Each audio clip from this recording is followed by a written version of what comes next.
Welcome to Preyo Phonie, where we make tech simple and practical for everyone. Tired of your Snapchat messages disappearing too quickly? Today I'll show you how to keep your chats for up to 7 days after viewing. Step 1.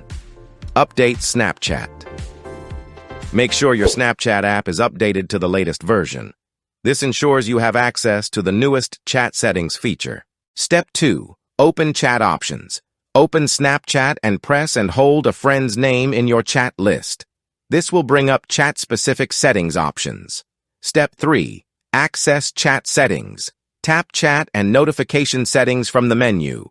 This is where you control message behavior. Before we dive further, hit that subscribe button to stay ahead with the latest tech tips and tricks. Step 4.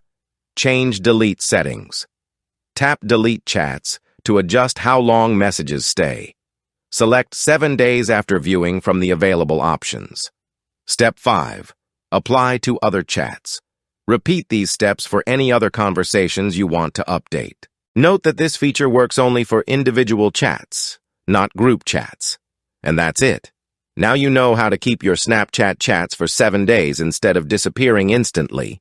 Stay in control of your conversations and never lose important messages. If this helped you, like the video and subscribe to Preyo Phonie for more smart step-by-step tech tutorials every day.